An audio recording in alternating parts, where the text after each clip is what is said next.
All right, so what is actually the minimum mind power needed to actually be creative? And go back a slide here, get us caught up. So, like seriously, can you be creative if you can't speculate upon the imaginary world, or the arbitrary world, or the intangible world, and paradoxes?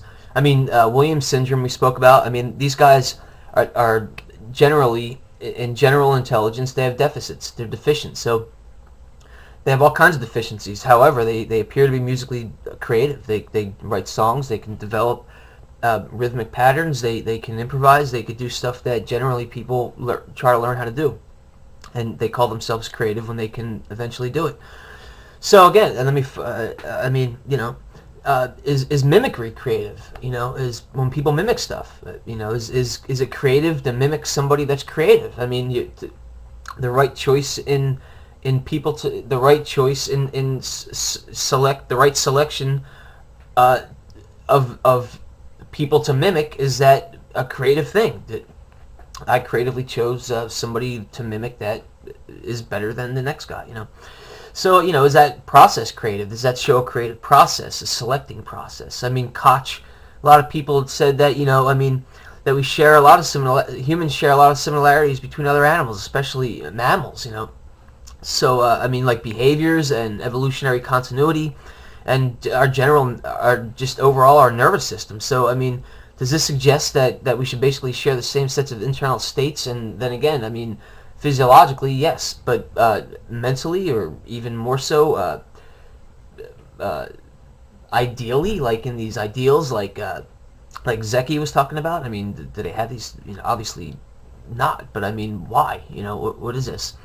So I mean, autistics and Williams syndrome and Down syndrome, they all show hyperacoustics, which is hypersensitivity to music. They show musical intelligence. However, they lack general intelligence. So I mean, where is this correlation? I mean, how intelligent do you have to be to actually make to go through a creative process? I mean, can we say? I mean, is musical creativity dependent on general intelligence? I mean, we assume people like Mozart and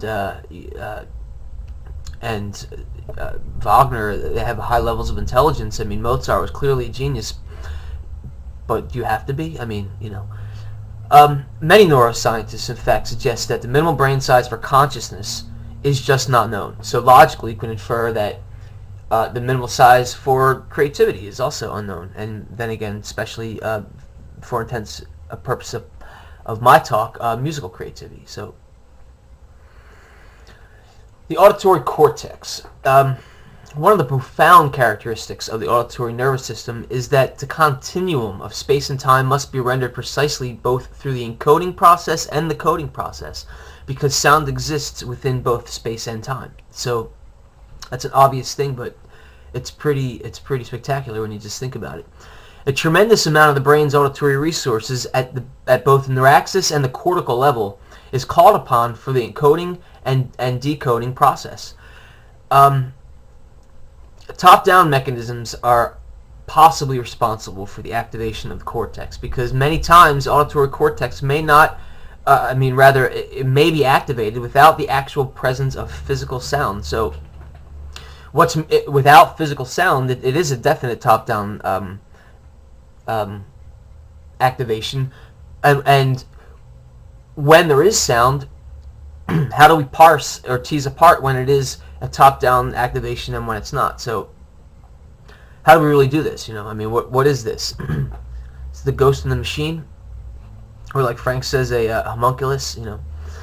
So here's just a musical imagery study by these guys. Hierarchy, again, top-down feeding. I'm not going to get into how this. We all know how this works. Brain hierarchy.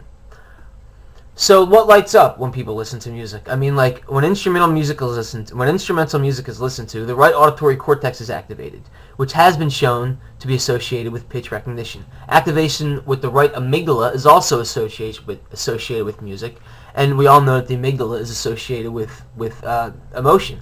Networks of neural structures have been shown to modulate the mesolimbic system while listening to music, like the VTA and the nucleus accumbens. And the VTA, the ventral tegmental area, we all know is one of the main areas for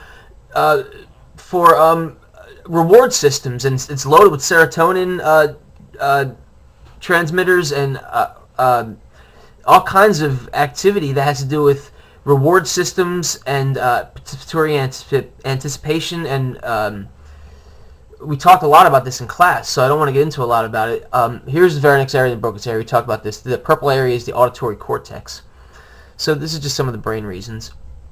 And, I mean, again, I think this is a huge topic. How rewarding is music? Musics have a larger planum temporale, we talked about this, than non-musicians. And people with perfect pitch have even a larger planum temporale than just regular musicians without perfect pitch.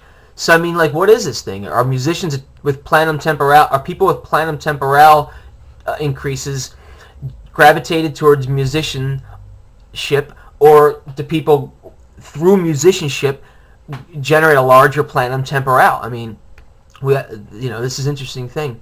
So, other researchers indicated that the nucleus accumbens is activated without the presence of an actual reward. So we're talking about, the ventral tegmental area, the nucleus accumbens, and the VTA, like I said, is activated generally through drug-seeking behavior, reward systems, these things that, remedially give you a specific reward, a tangible item. Music isn't tangible, so this highly materialized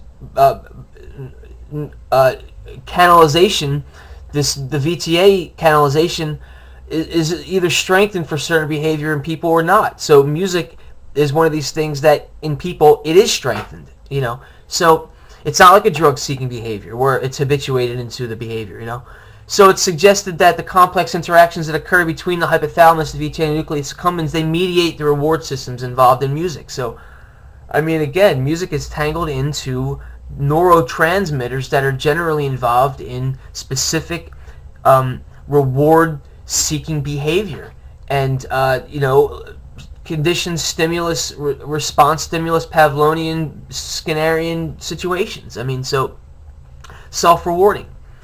Here is the VTA, the ventral tegmental area. So here's the accumbens and the prefrontal cortex. So this is the top. So let me go back. So this is what we're dealing with. So, we spoke a lot about this in class. I'm not going to get into this a whole bunch, but there's a picture so we know what we're dealing with. I mean, it goes all through our brain. So when you hear music, even in your head, without even hearing it in real life, this is what's happening,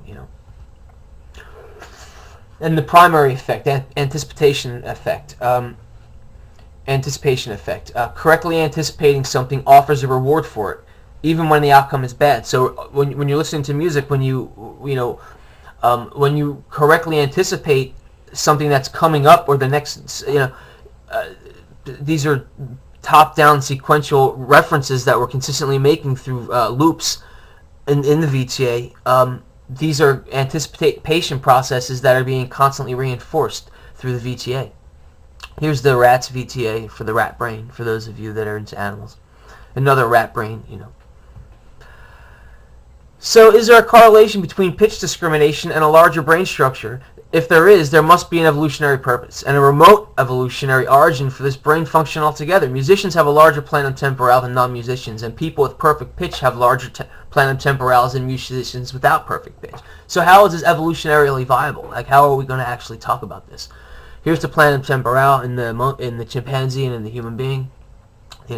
So we all have them, There it is again. Here's the Neanderthal, where it would possibly be, just recreations, And, I think that's basically going to bring me to the end. I don't want to get into all this about Williams syndrome. We've been through all this. However, the planum temporale in Williams syndrome people is not decreased.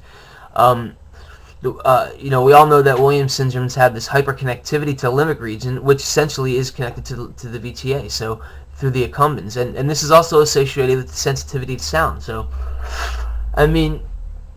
this is basically where we're at. Now we're getting into some other stuff, so I think I'm going to stop here. Thank you, everybody.